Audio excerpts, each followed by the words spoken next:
Hey everyone and welcome back to my channel. The Playboy Mansion was once at the epicentre of showbiz life in Los Angeles.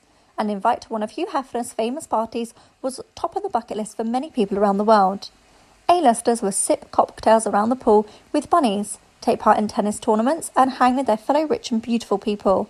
But after years of neglect, the mansion ended up lying in the ruins and being stripped by looters.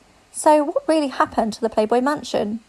As well as being a Playboy magazine founder, Hugh Hefner's home from 1974 until his death in 2017, it was also a contest party, with rumours that he'd pick a different bunny to join him in bed every night. From tennis tournaments to movie nights and drinks and reception, it was a firm favourite amongst the rich and famous. The mansion became an iconic venue featuring a string of Hollywood movies, TV shows and even video games. The expansive home also played host to many charity events over the years, but those who got a glimpse inside said it wasn't all that it cracked up to be. They said that by the time they all moved in, splitting their time between LA and the UK, the Bunnies were more likely to be asked to join Hef in a gentle game of tennis or to watch one of his favourite movies from the 1950s than for a romp between the sheets or a sexy hot tub session. And security at the 22-bedroom home was apparently so strict that everyone staying there had to stick to a super early curfew. Carla said, "When you're here, you have to be in by 9 p.m. curfew. You're not allowed to invite any friends up to see you. You're definitely not allowed male visitors. If you break the rules, you get banned. Once you're out, you're out. You can't come back." Hef's wife, Crystal, went to do a DJ set miles away, so she had to stay overnight, but she was still back at 2 p.m. the next day. At one time, the living Bunnies would each be given a weekly allowance of £630, but in later years, it is said that free room and board was all they could expect. The girls also said that they were relieved that Hef's appetite for sex had gone downhill by the time they moved in, with his age, ill health and marriage to Crystal finally making him a faithful husband. Carla said, "In the past, he would have slept with all the girls. We've heard stories about him having 16 girls in the grotto, and once he'd finished, they would be passed on to the next man. But now it's not like that. To be honest, he's so old now, I couldn't imagine him trying to make a move. He has to walk with people around him because he's so frail." There is also a strict code of conduct to the mansion. Melissa said, "If you do something wrong, you'll get an email. There's a strict code of conduct. There are even rules about Instagram and Twitter. You've got to show everything in good light, and if you're drunk in a picture, you'll be in trouble."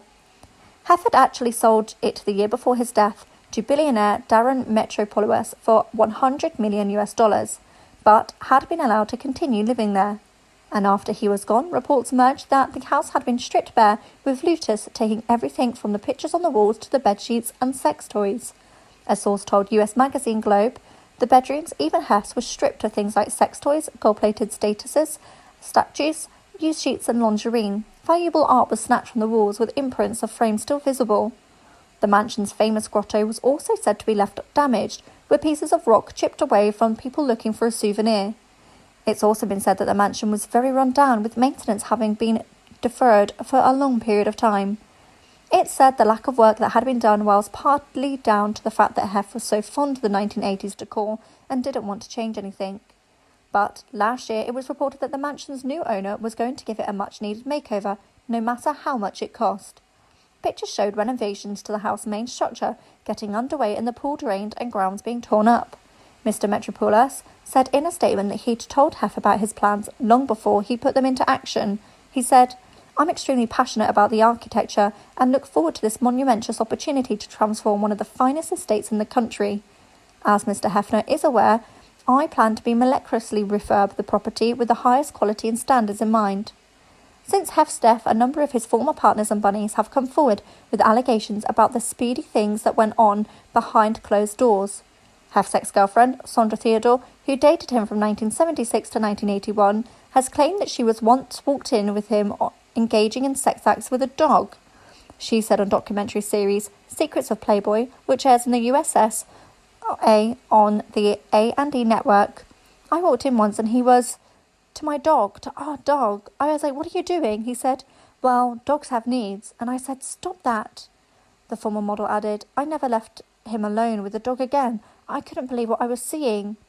Twins Carissa and Christina Shannon have made claims that Hef gave them drugs known as leg spreaders and piled them with alcohol and drugs. They also gave grim details about Hef's bedtime routine, which they witnessed during the 2 years they lived there. Christina claimed, He pulled out silk pyjamas from Italy and we would put them on. He pulled out this big pill like a type of horse would take. It was Quaalude, which we found out that he used all the time. Thanks for listening. For more celebrity news, please like, comment and subscribe.